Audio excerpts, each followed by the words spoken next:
Abril de 1972. Dos astronautas están a 6 kilómetros de su módulo lunar, en el lado oculto de una cresta donde ni siquiera se ve la Tierra en el cielo.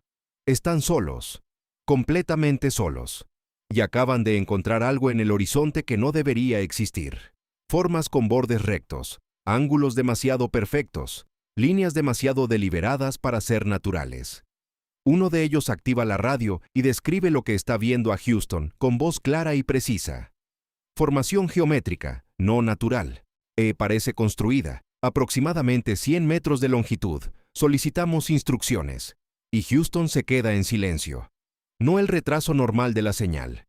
Un silencio largo, deliberado, helado. Cuando la respuesta finalmente llega, no es una pregunta, es una orden. Continúen con la recolección de muestras programada. El hombre que hizo esa transmisión se llama Charles Duke. Fue el 10º ser humano en caminar sobre la superficie lunar. General de brigada de la Fuerza Aérea. Fue la voz que guió a Neil Armstrong durante el primer alunizaje de la historia. Obedeció esa orden durante 40 años. Mantuvo la boca cerrada. Protegió el secreto. Pero ahora, a los 89 años, decidió dejar de guardar silencio. Y lo que está contando es aterrador.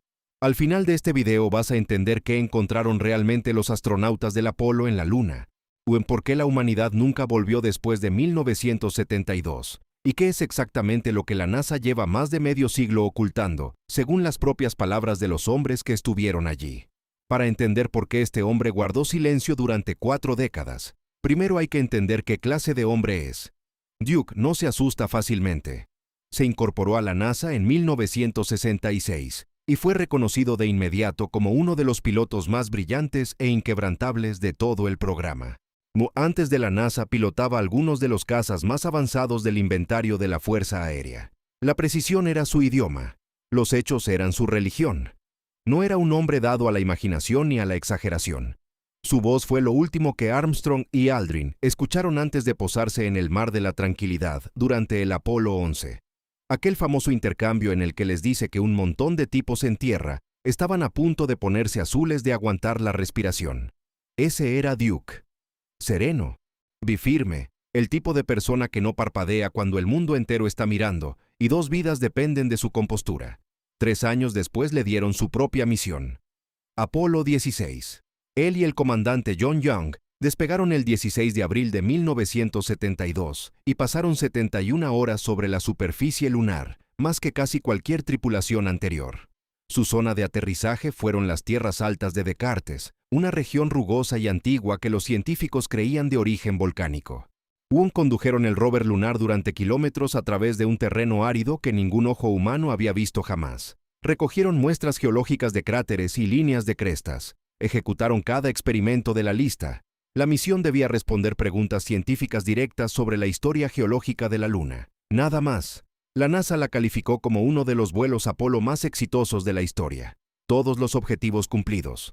Todas las casillas marcadas. Impecable. Al menos esa es la versión oficial. Pero había algo que no encajaba en absoluto. Si uno vuelve atrás y mira el material bruto de la misión, no los resúmenes editados, sino las grabaciones completas sin cortar, algo no está bien. Hay momentos en los que Duke se congela a mitad de frase, a mitad de paso, completamente inmóvil. Su lenguaje corporal cambia, deja de moverse por completo y se queda mirando fijamente algo que está fuera del encuadre de la cámara. Algo que el objetivo nunca captura. Y se escucha la voz de John crepitando por la radio. «Charlie, ¿estás bien?» Una pausa larga. El tipo de pausa que se siente deliberada. Y después Duke, apenas audible. «Sí, estoy bien. Solo estoy mirando». Su voz suena diferente, distraída, como la de un hombre intentando procesar algo para lo que su entrenamiento nunca lo preparó. ¿Mirando qué? Las transcripciones no lo dicen. Los informes posteriores a la misión no lo mencionan. Y Duke no habló de ello durante décadas. Pero cuando finalmente empezó a hablar en público, alrededor de 2015, lo que describió no solo cuestionó la historia oficial de la NASA, la demolió. Lo primero fue la luz. La luz solar en la Luna debería ser blanca pura. Sin atmósfera no hay dispersión. Eso es física elemental. Pero Duke dijo que a veces veía colores que no tenían ningún motivo para estar ahí. Azules, púrpuras, no reflejos del equipo ni de la visera. La luz misma estaba coloreada. Apartaba la mirada. Él volvía a mirar y era diferente, cambiando en un mundo donde nada se supone que cambie. Y escuchen esto. Oyó sonidos en la luna, donde el sonido es físicamente imposible, no a través de la radio, no vibraciones mecánicas del traje, tonos, frecuencias, a veces armónicos, casi musicales, a veces disonantes y profundamente inquietantes. Se giró hacia Young y le preguntó si él también lo oía. Young dijo que sí. Pues dos de los pilotos de pruebas más rigurosamente entrenados de la historia de la humanidad, experimentando algo que viola las leyes de la física. Y nunca lo reportaron porque ¿quién les iba a creer? Pero la cosa empeora. Duke describió que el tiempo mismo se comportaba de forma errática. Estaba trabajando en una tarea, miraba el cronómetro del traje y habían desaparecido 20 minutos. Subjetivamente había sentido que pasaron 2. Otras veces 5 minutos en el reloj se estiraban hasta lo que parecía una hora. Young experimentó exactamente lo mismo. Su percepción subjetiva del tiempo no coincidió ni una sola vez con el reloj de la misión durante toda la estancia en superficie. Y después estaba la presencia. Duke dijo que cada astronauta que caminó sobre la Luna la sintió. Una sensación de ser observado. No por Houston, no el uno por el otro, por algo más. Algo vasto y consciente. Lo describió como abrumador. Y no hostil, exactamente, pero ineludible. Como si algo enorme los estuviera estudiando de la misma forma en que uno estudiaría un insecto que acaba de trepar a tu mano. Y no era intermitente, era constante, desde el momento en que pisaron la superficie hasta el momento en que sellaron la escotilla para marcharse.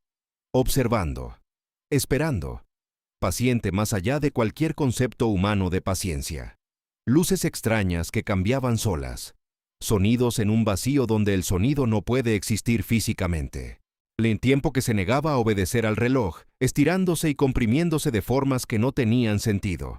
La sensación de ser observado por algo que no puedes ver, no puedes nombrar, no puedes explicar. Algo antiguo e imposiblemente paciente. Duke y Young experimentaron todo eso en la misma misión. Compararon notas en privado. Sus experiencias coincidían. Y no se lo contaron absolutamente a nadie. Pero todo lo que acabo de describir, las luces, los sonidos, las distorsiones temporales, ahora la presencia, eso no es lo que mantuvo a Duke en silencio durante 40 años. Eso no es la razón por la que dejamos de ir a la Luna. Esas anomalías eran perturbadoras, sí, inexplicables, pero eran experiencias subjetivas, difíciles de probar, fáciles de descartar como estrés o desorientación. Lo que viene ahora es diferente. Lo que viene ahora es físico, concreto, fotografiado, y es la razón por la que nunca volvimos. Duke y Young estaban a 6 kilómetros del módulo lunar, al otro lado de una cresta donde la Tierra ni siquiera era visible en el cielo sobre ellos. Solo ellos dos, el rover y una desolación gris interminable que se extendía hasta un horizonte afilado como una cuchilla. Se suponía que estaban recogiendo muestras geológicas. Trabajo rutinario, metódico, aburrido incluso para los estándares de un paseo lunar. El tipo de tarea que haces en piloto automático mientras tu mente divaga. Entonces Duke levantó la vista hacia el horizonte y todo cambió.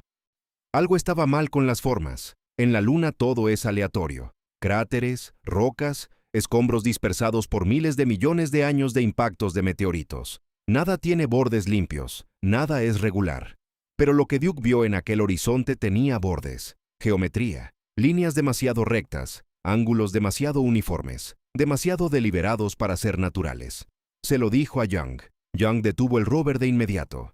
Él también lo veía. Condujeron más cerca lentamente. El rover levantaba polvo gris fino que quedaba suspendido en el vacío sin aire, antes de depositarse de nuevo como talco. Ninguno de los dos habló. La radio estaba abierta pero en silencio. Solo respiraciones. Y a medida que acortaban la distancia, las formas se resolvieron en algo que le revolvió el estómago a Duke, algo que hizo que cada hora de entrenamiento, cada sesión informativa, cada suposición sobre lo que la Luna debía ser, resultara completamente irrelevante. Un muro, o unos cimientos, un angular, hecho de bloques, cubierto por una gruesa capa de polvo lunar, pero inconfundiblemente construido, no tallado por impactos, no moldeado por la geología. No el producto de ningún proceso natural sobre el que jamás los hubieran instruido. Construido. Deliberadamente construido por algo con inteligencia y propósito. Duke estimó que se extendía unos 100 metros de largo y desaparecía bajo la superficie por ambos extremos, o se hundiéndose bajo el regolito como si la luna lo hubiera tragado lentamente a lo largo de eones. Como si estuvieran viendo la columna vertebral expuesta de algo vastamente más grande enterrado debajo, algo que se extendía en direcciones que no podían seguir. Y aquí viene lo inquietante. Aquella extraña luz coloreada que Duke había estado notando durante toda la misión estaba más concentrada aquí, más intensa, azules y púrpuras desplazándose por la superficie de la estructura, como si ésta estuviera afectando la luz a su alrededor. Y aquellos tonos armónicos que habían estado escuchando se oían más fuertes ahora, mucho más cerca, casi direccionales, como si la estructura misma fuera la fuente. Duke activó la radio. Describió lo que estaban viendo a Houston con un lenguaje claro y preciso. Formación geométrica, no natural, parece construida, aproximadamente 100 metros de longitud. Solicitamos instrucciones. Y entonces nada. Silencio. No el retraso normal de 1.3 segundos de la señal. Eso se vuelve instintivo, dijo Duke después. Un Mississippi y respuesta. Ese es el ritmo. Pero este silencio se estiró 2 segundos. 5. 10. Duke y Young se miraron. Duke llamó de nuevo. Houston, me copian. Nada. 20 segundos. 30. Los segundos se sentían como horas. Duke dijo que podía oír su propia respiración dentro del casco.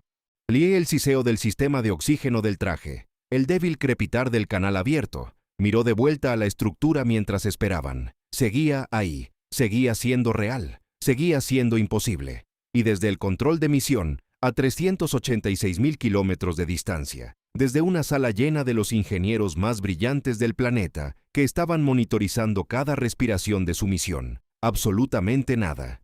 Piensen en lo que eso se siente. 2 hombres de pie sobre la luna. Y completamente solos, mirando fijamente algo que no debería existir. Y las únicas personas que pueden oírlos se han quedado completa y deliberadamente calladas. Cuando Houston finalmente respondió, la voz fue plana, controlada, sin curiosidad, sin alarma, sin preguntas adicionales. Apolo 16. Continúen con las actividades programadas de recolección de muestras en la EVA. Eso fue todo. La respuesta completa a 2 astronautas reportando estructuras artificiales en la Luna. Sin ninguna solicitud de más detalle, ningún entusiasmo, ninguna sorpresa, solo una instrucción fría de seguir adelante. Como si ya lo supieran, como si esto no fuera ninguna novedad para ellos. Pero Duke y Young no siguieron adelante, no del todo. Tomaron fotografías, docenas, primeros planos de los bloques, tomas amplias mostrando la estructura contra el horizonte, fotos de contexto desde cada ángulo que pudieron antes de que Houston repitiera la orden. Duke dijo que esas imágenes eran cristalinas. Él mismo presionó el obturador. ¿Sabe lo que había en ese carrete? Esas imágenes nunca han sido publicadas, ni una sola. Duke le ha preguntado a la NASA por ellas repetidamente a lo largo de los años. Las respuestas cambian cada vez que pregunta, clasificadas por razones técnicas, perdidas durante una transferencia de archivo, calidad de imagen demasiado degradada para publicación. La reacción de Duke es de furia apenas contenida. Él estuvo ahí. Él presionó el obturador.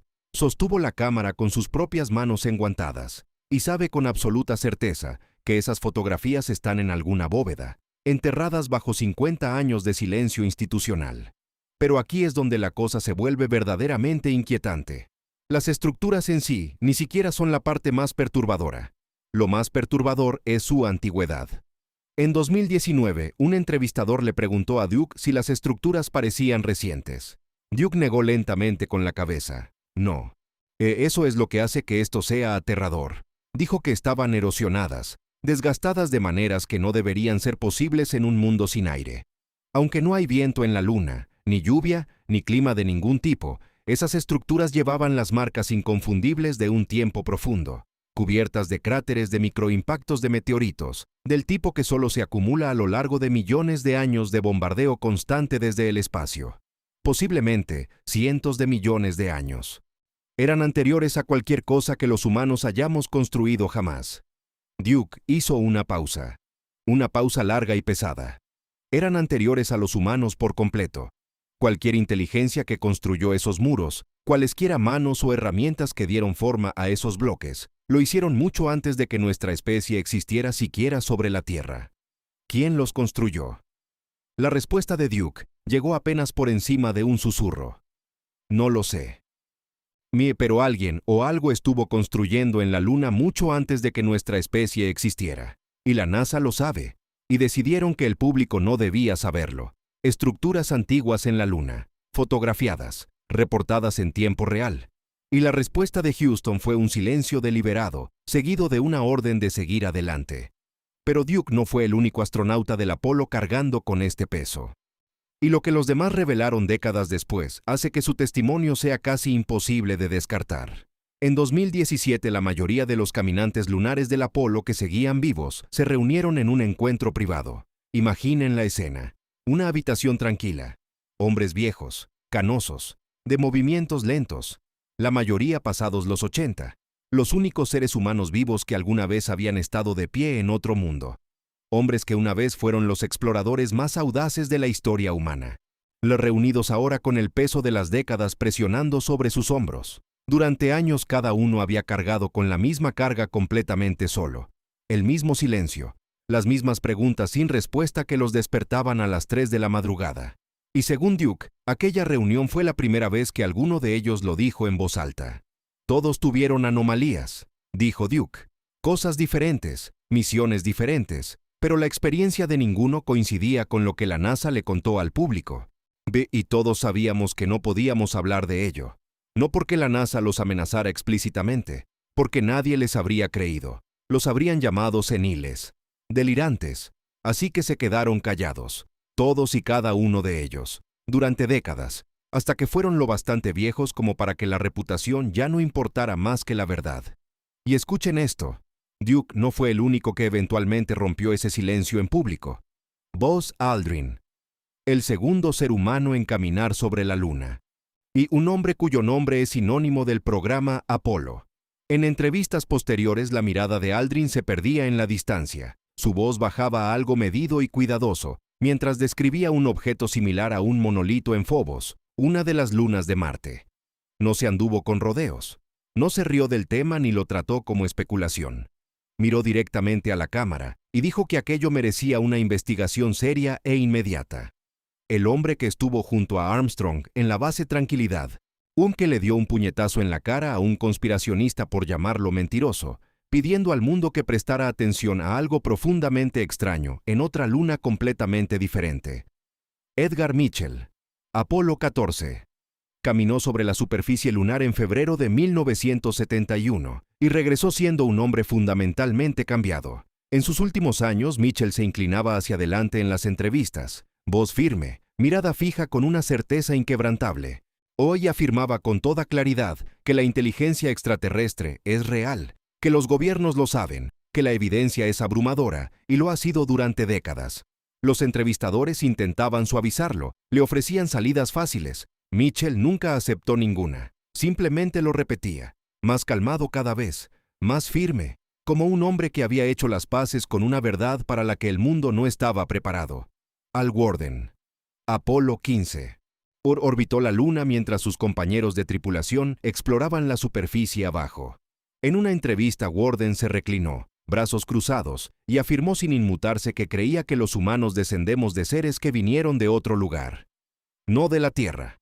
El entrevistador se rió nerviosamente. Worden ni siquiera parpadeó. Y aquí está la parte de la que nadie habla. Estos no eran teóricos de la conspiración publicando desde su sótano, o no eran oficiales militares condecorados y científicos de nivel doctoral. Hombres seleccionados a mano entre miles de candidatos, y a quienes se les confiaron las misiones más complejas y peligrosas jamás intentadas. Hombres con todo que perder si hablaban. Y en sus últimos años, libres de la presión institucional de la NASA, todos dijeron lo mismo. La historia oficial está peligrosamente incompleta. Si un solo astronauta dijera que algo extraño pasó en la Luna, se podría explicar. Estrés. Edad. Pero cuando múltiples caminantes lunares de forma independiente, en diferentes misiones y diferentes décadas, describen anomalías que la NASA nunca reconoció, eso no es confusión, eso es un patrón. Y los patrones exigen explicaciones, lo cual nos lleva a la pregunta hacia la que todo este relato ha estado avanzando, la que Duke finalmente respondió en 2023. Alguien le preguntó a Duke sin rodeos, sin frases cuidadosas, sin margen para esquivar. Hay un encubrimiento. Se le podía ver sopesando cada palabra. No en el sentido conspirativo, dijo. No son hombres sombríos en habitaciones oscuras. Es parálisis institucional. La NASA tiene datos, fotografías, observaciones de múltiples misiones que sugieren que la Luna es mucho más extraña que la historia de la roca muerta. Pero publicarlo desafiaría fundamentalmente lo que la gente cree sobre nuestro lugar en el universo, sobre si estamos solos. Una pausa larga. Así que se sientan sobre ello año tras año. No es malicia, es cobardía. Pero esa no era la respuesta real. Eso fue el preámbulo.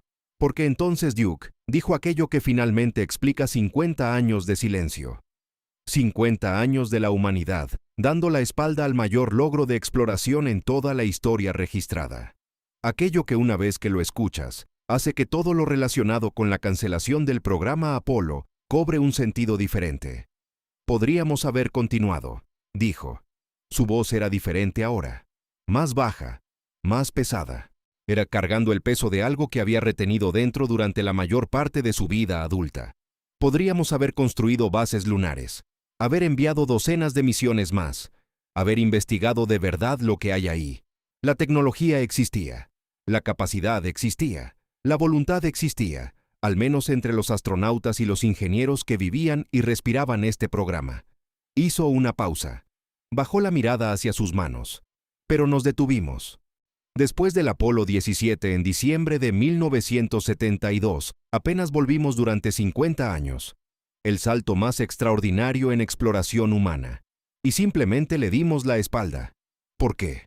La razón oficial son restricciones presupuestarias. El Congreso recortando fondos. Vietnam, Watergate, todo cierto en la superficie. Negó con la cabeza. Pero la razón real, la que nadie dirá en voz alta, es que las personas que tomaban las decisiones se dieron cuenta de que la Luna planteaba preguntas que no podían responder. Preguntas sobre quién estuvo ahí antes que nosotros, sobre qué significan esas estructuras, sobre si estamos solos, sobre si alguna vez lo estuvimos.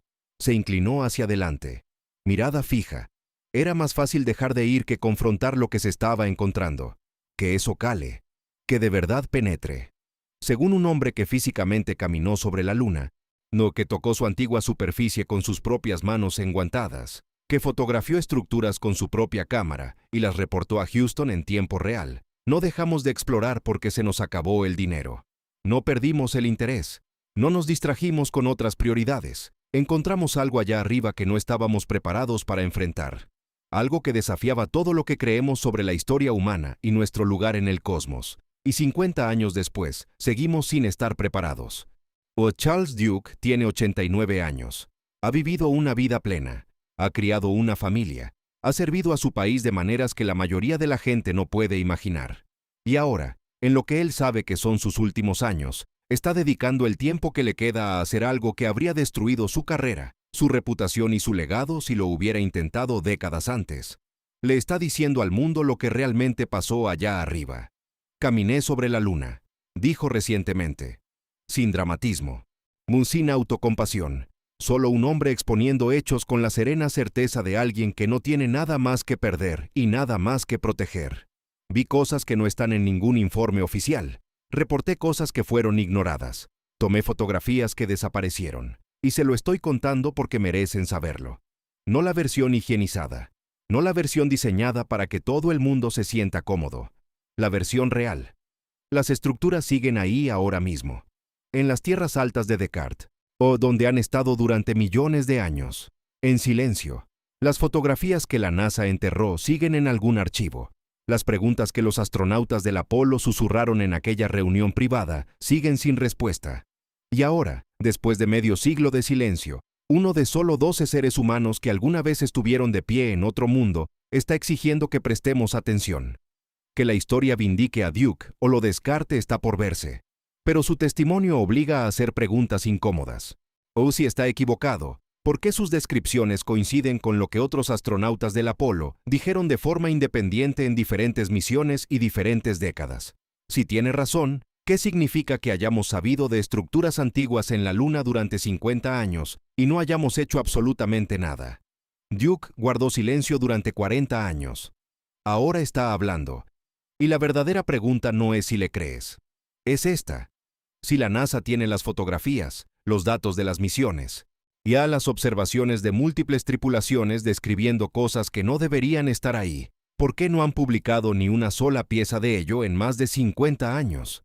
¿De qué nos siguen protegiendo? ¿Y qué temen que hagamos cuando finalmente lo descubramos? Las misiones Apolo dejaron atrás muchos más secretos de los que la NASA ha querido que sepas. Esta historia apenas está empezando. La Luna nunca estuvo vacía, y la verdad sigue ahí arriba, esperando.